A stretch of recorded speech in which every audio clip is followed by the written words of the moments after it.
The one thing I do that would probably really bug a professional is that I tell you the keyboard shortcuts in the order that I press the keys.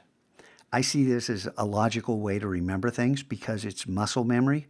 And if I want to get the keyboard shortcuts, I Shift, Option, Command, K.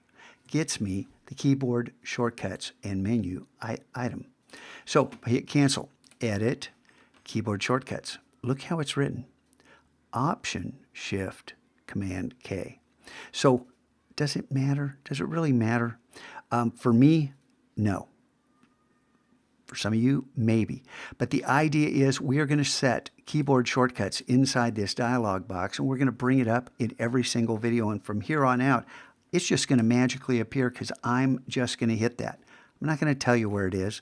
I'm just going to hit that because you need to watch this video first, right? That's it.